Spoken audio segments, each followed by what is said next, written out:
إن الحمد لله نحمده ونستعينه ونستغفره ونعوذ بالله من شرور أنفسنا ومن سيئات أعمالنا من يهده الله فلا مضل له ومن يضلله فلا هادي له وأشهد أن لا إله إلا الله وحده لا شريك له وأشهد أن محمدا عبده ورسوله يا أيها الذين آمنوا اتقوا الله حق تقاته ولا تموتن إلا وأنتم مسلمون يا أيها الناس اتقوا ربكم الذي خلقكم من نفس واحدة وخلق منها زوجها وبث منهما رجالا كثيرا ونساء واتقوا الله الذي تساءلون به والأرحام إن الله كان عليكم رقيبا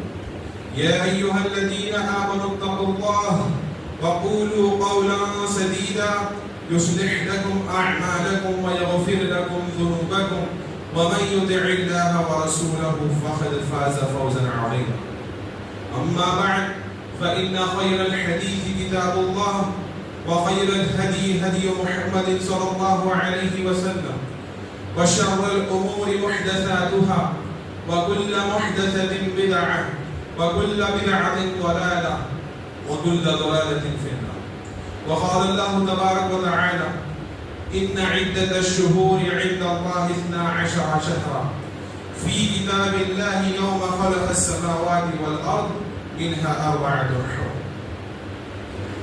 تمام قسم کی تعریف و توصیف حمد و ثنا کبریائی بزرگی بڑائی صرف اس اللہ رب العالمین کے لیے لائق و زیبا ہے جو دنے تنہا اس تمام کائنات کا خالق مالک رازق ہے اور ہر قسم کی ہماری عبادتوں کا حقدار وہی اللہ رب العالمین اور بے حساب درود و سلام ہو تمام انبیاء کرام پر خصوصیت کے ساتھ ہمارے اور آپ کے پیارے نبی محمد مصطفیٰ صلی اللہ علیہ وسلم۔ محترم حاضرین، اللہ رب العالمین جو تمام کائنات کا خالق ہے، اللہ رب العالمین ہی تمام چیزوں کی تدبیر کرنے والا ہے، لہٰذا اللہ رب العالمین نے انسانوں کے لیے مختلف چیزوں کو اس کے لیے مسخر کر دیا، اس کے لیے تابع کر دیا، کیونکہ اللہ رب العالمین حکیم ہے، حکمت والا ہے، احکم الحاکمین ہے۔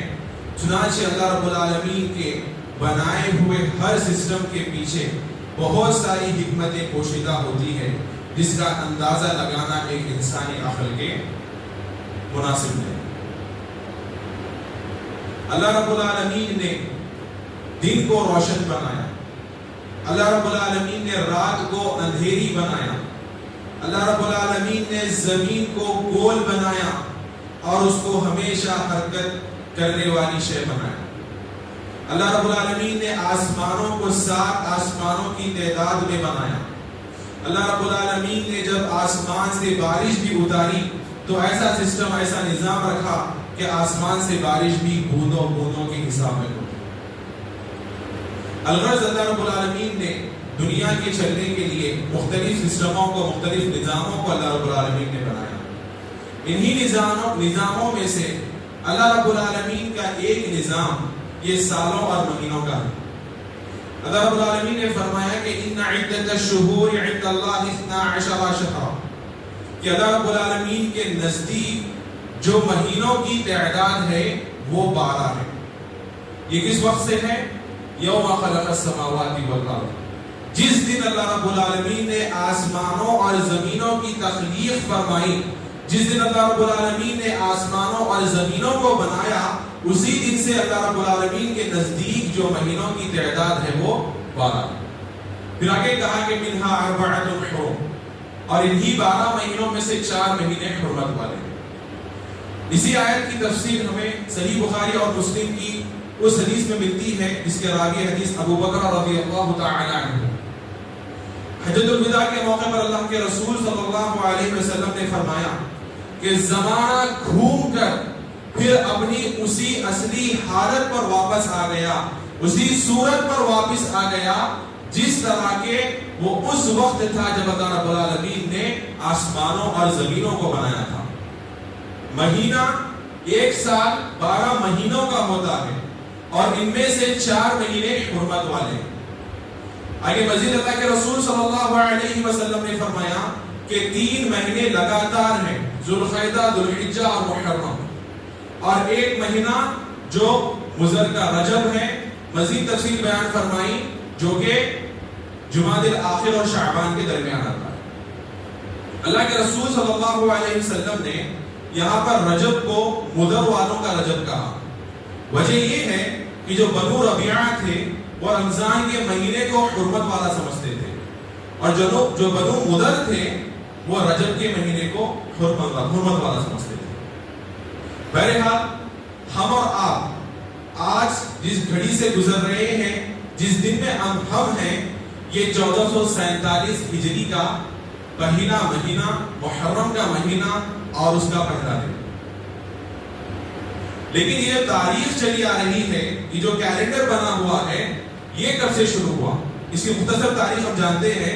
عمر بن خطاب رضی اللہ تعالی عنہ کے دور میں جب خطوط لکھے جانے لگے اور مختلف جو ہے نا بادشاہوں کی طرف یا گورنروں کی طرف بھیجے جانے لگے، اور دوسری اور بھی ضروریات تھی، تو اس وقت مسلمانوں کو ایک تاریخ کی ضرورت پیش آئی جس کے ذریعے سے ان کا ریکارڈ جو ہے نا وہ سیو ہو سکے اور وہ محفوظ کیا جا سکے.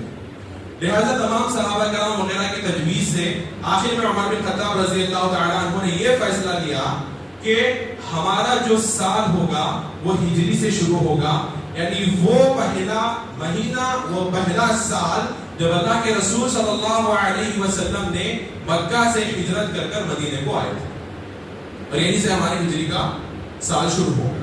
اور آج ہم 1447 سال میں ہیں، 1447. محترم حاضرین، محرم کا مہینہ جب ہمارے پاس آتا ہے ہم دیکھتے ہیں کہ ہمارے آس پاس ابھی تک بہت ساری شادیاں ہوتی رہی تھی، سارے فنکشن ہالز بک تھے. اب آپ غور کریں گے کہ کسی کی شادی نہیں ہوگی اور تمام کے تمام فنکشن ہال جو ہے نا بند پڑے رہے. محرم کے مہینوں میں محرم کے مہینے میں بعض مسلمانوں کا یہ عقیدہ ہے کہ وہ اپنا کاروبار، نیا کاروبار شروع نہیں کریں گے. وہ سمجھتے ہیں کہ اگر اس مہینے میں کاروبار شروع کریں گے تو وہ کاروبار خراب ہو جائے.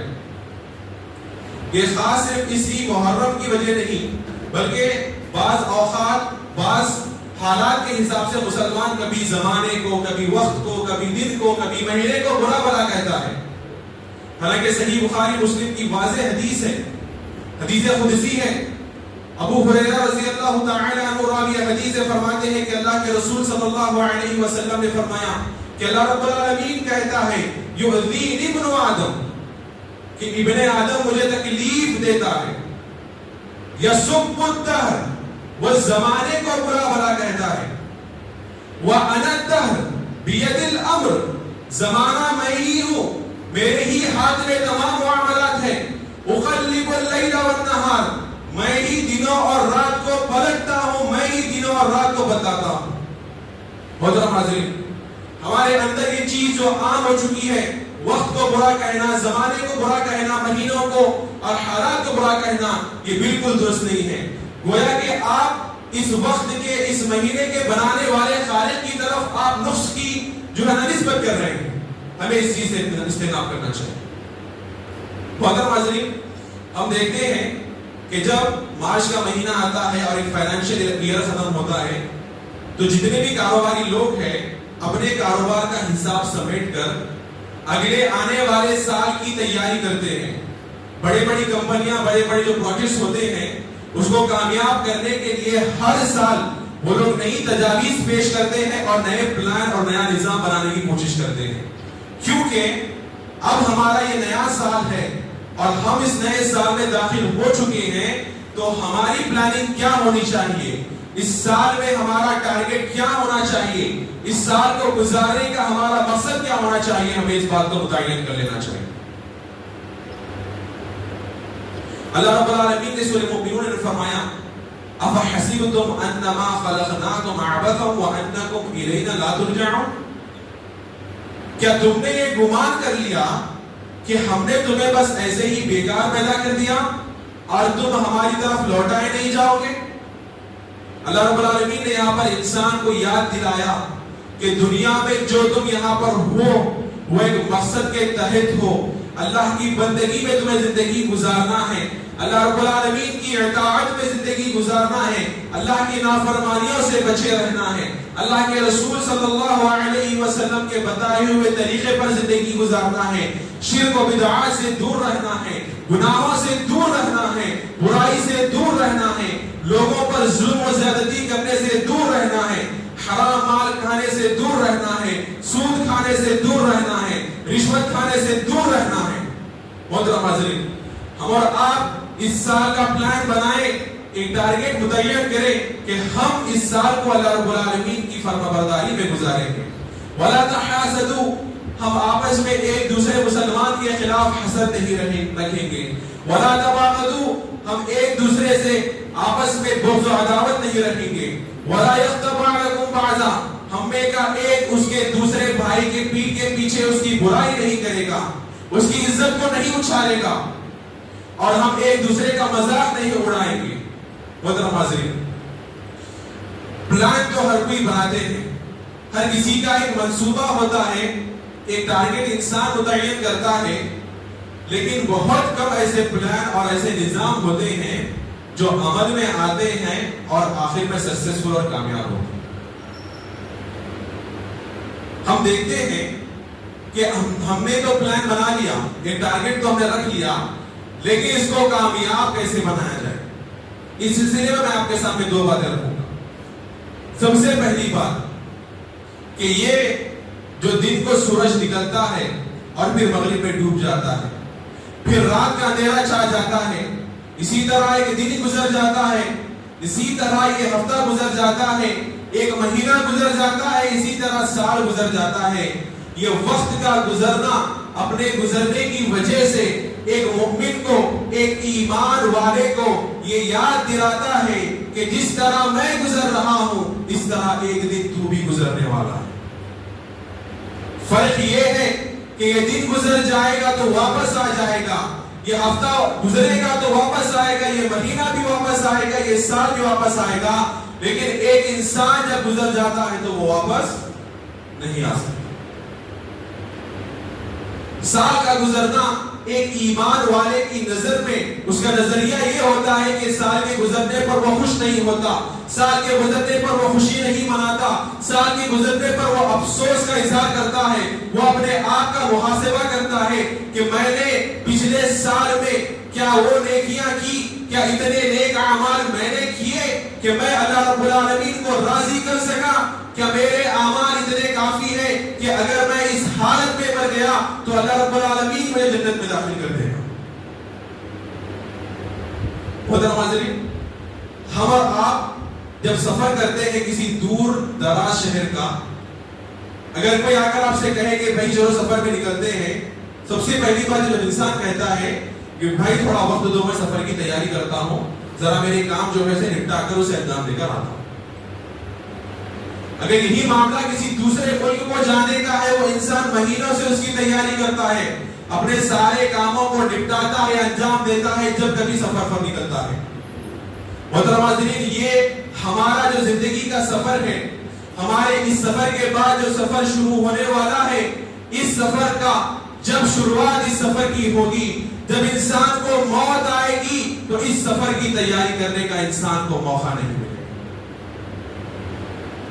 اسی لیے ہمیں چاہیے کہ ہم ہماری زندگی کے ہر ایک لمحے کو، ہر ایک پل کو اللہ رب العالمین کی اطاعت میں گزارے، اور اتنا بھروسہ، اتنی امید ہمیں ہو کہ اگر اس حالت میں بھی اللہ رب العالمین ہمیں موت دے تو کم سے کم ہم اللہ کی رحمت کی وجہ سے جنت میں داخل ہو سکیں. اللہ رب العالمین نے فرمایا کہ ہر کسی کا موت مقرر ہے. فَإِذَا جَاءَ أَجَلُهُمْ لَا يَسْتَأْخِرُونَ سَاعَةً وَلَا يَسْتَقْدِمُونَ، کہ جب اس کا وقت آتا ہے وہ نہ ایک گھڑی پیچھے نہ ایک گھڑی آگے ہوتا ہے. انسان کی جب موت آتی ہے تو بالکل اسی جگہ پر، بالکل اسی کیفیت میں، بالکل اسی حالت میں آتی ہے. ہمیں چاہیے کہ ہم اس کی تیاری کریں. دوسری بات یہ کہ انسان کی زندگی کا ختم ہو جانا، انسان کی زندگی کا گزر جانا یہ اہم نہیں.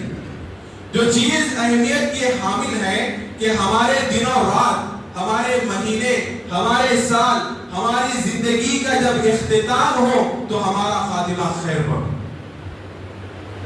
جب ہم مرے تو اللہ رب العالمین کا فرما بردار ہو کر مرے، اللہ رب العالمین پر ایمان رکھتے ہوئے ہماری موت ہو.